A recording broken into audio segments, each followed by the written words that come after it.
Según algunos medios y editorialistas en particular,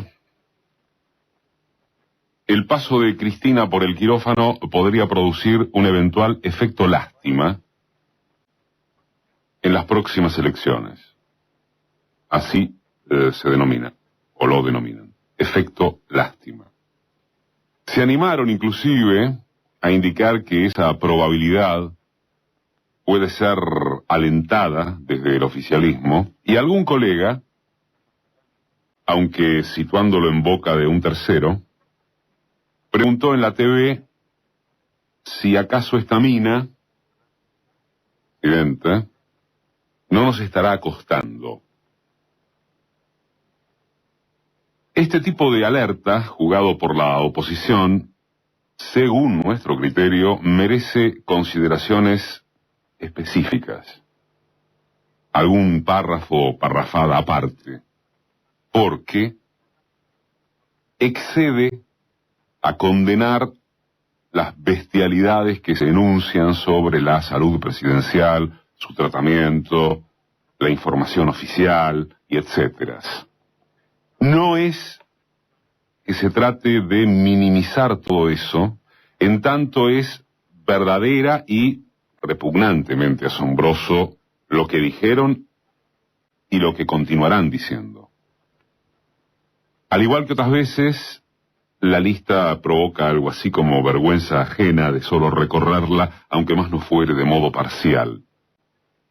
Hay ciertas excentricidades que ya se conocían, como diagnosticar el estado psíquico de la jefa de Estado y luego sus condiciones físicas a través de la mera especulación, salvo figuran a los médicos de Cristina corriendo a informarle a periodistas opositores online acerca de cada episodio que le afecta. Pero hay otras que, aun cuando la catadura moral de los informadores también las haga juzgar como previsibles, no dejan de ser espeluznantes si todavía es estimable mantener algún rigor periodístico o concepto de sentido común. Le revelaron a la sociedad, por ejemplo, que los pisos y salas donde la presidenta es atendida fueron virtualmente blindados contra el acceso público. Uno se pregunta, ¿habrá alguna forma precisa de referir que esa obviedad fue presentada como uno de los símbolos del cepo informativo? Me preguntaba, ¿alcanzan términos como disparate o símiles? ¿De veras que hay homínidos capaces de imaginarse que internan a un presidente y la vida del lugar sigue como si tal cosa? ¿Y de veras que hay una cronista callejera que se anima a poner en duda la excelencia de la Fundación Favaloro para practicar operaciones cerebrales? ¿Y de veras que, mientras dicen que un golpe como el sufrido por la presidenta es susceptible de presentar síntomas recién a las 2 semanas o más, se preguntan por qué no notificaron del golpe apenas producido? ¿Es de veras? Sí, es de veras. Es de veras. ¿Qué hay que hacer? ¿Dejar de cuestionar estas bajezas en nombre de que debe tomárselas como de quienes vienen? Marta Dillon, colega, ayer en contratapa del suplemento Las 12, trazando una semblanza en torno de que los argumentos contra Cristina, coyunturales y no, son propios de golpeadores todavía creyentes en su privilegio de dar duro, escribió sobre un contrapunto, ¿no?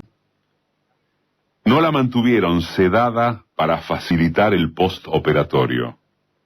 No. Le dieron medicación para que no esté excitada.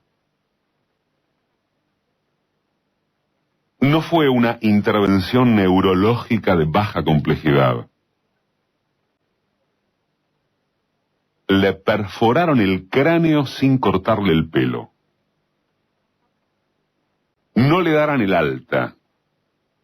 Volverá a hacer su voluntad. Ella, presidenta, que estaba ciega, se golpeó con la realidad. Más aún, el golpe fue emocional y repercutió en la cabeza porque, vamos, ya se había dicho que estaba desequilibrada y padeciendo síndromes de descripción dudosa. El hermetismo es total.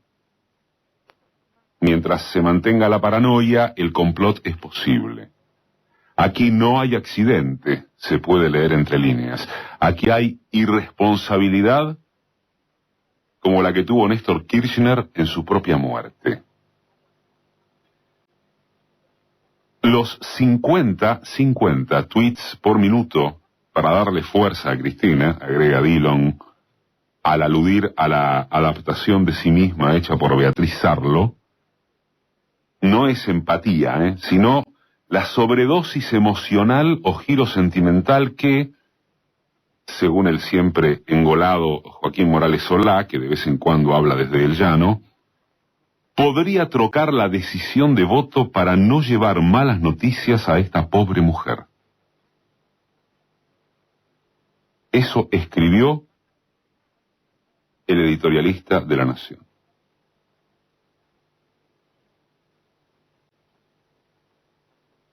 Justo en este punto habíamos quedado al ser respecto de una perversión que previo a ello es un apunte político que sobrepasa a la observancia del odio.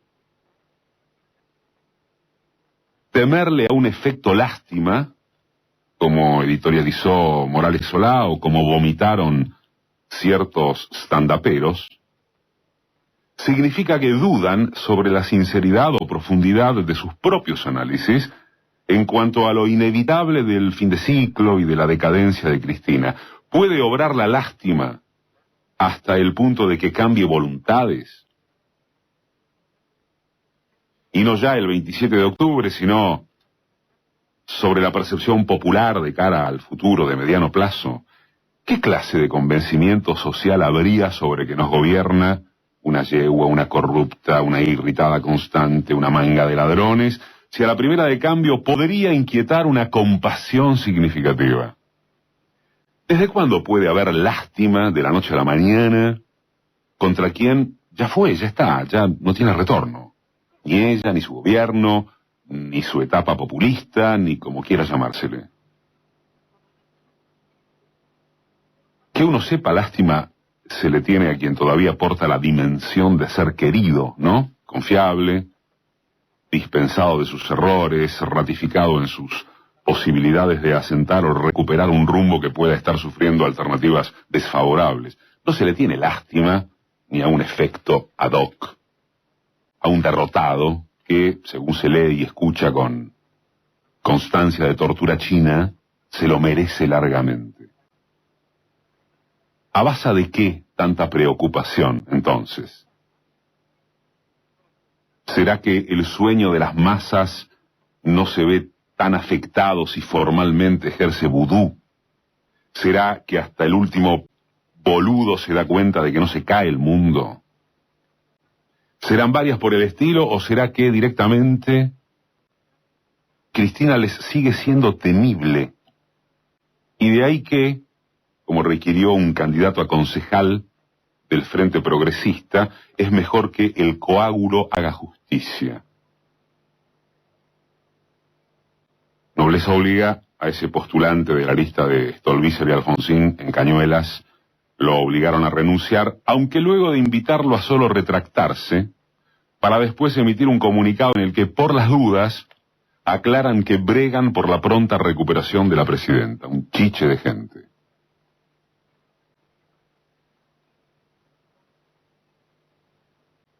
Y es igualmente notable la grosería con que se intentó confundir los tantos constitucionales, tratando de poner en duda, en interrogante, que el vicepresidente pueda ser habilitado para el ejercicio temporario de la primera magistratura.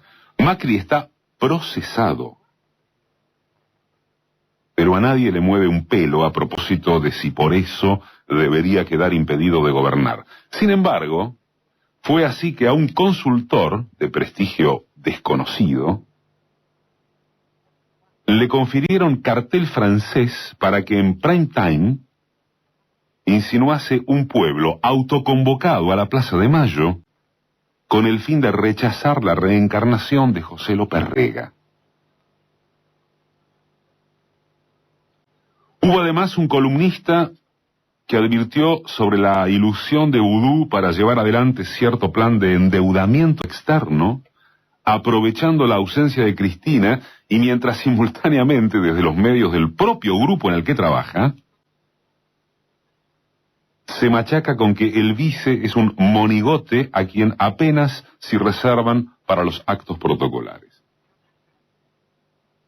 Ni siquiera durante los peores momentos de Fernando de la Rúa, ridiculizado hasta más no poder por su personalidad timorata y sus actitudes de extravío, ni siquiera entonces fue posible registrar un ataque de semejantes características contra, llamémosle, la investidura presidencial, aunque va más allá de ahí. Nada se parece a esto. Y cabe, como siempre, la pregunta de si el grado de salvajismo habla primero de quienes lo perpetran o antes de quienes lo consumen con gozo porque se ven representados en esa exteriorización de aborrecimiento. La dialéctica sugiere que son ambas cosas y que se retroalimentan hasta conformar un núcleo cuya capacidad para dialogar o consensuar, aquello de no profundizar la grieta, es imposible.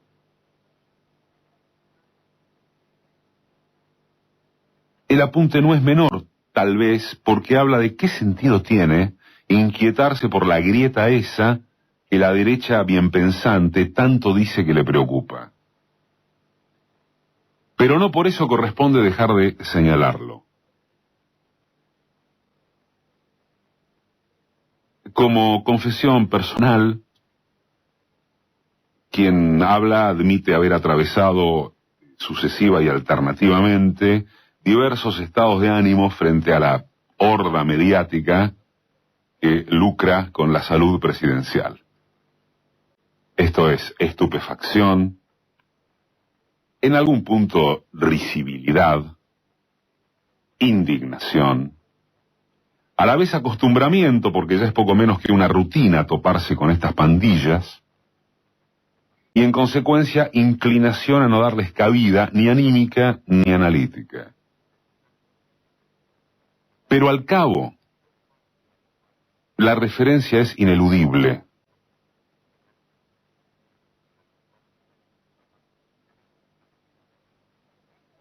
Lo que no soportan, lo que los atemoriza, no es ni el cepo informativo, ni que el vice sea impopular,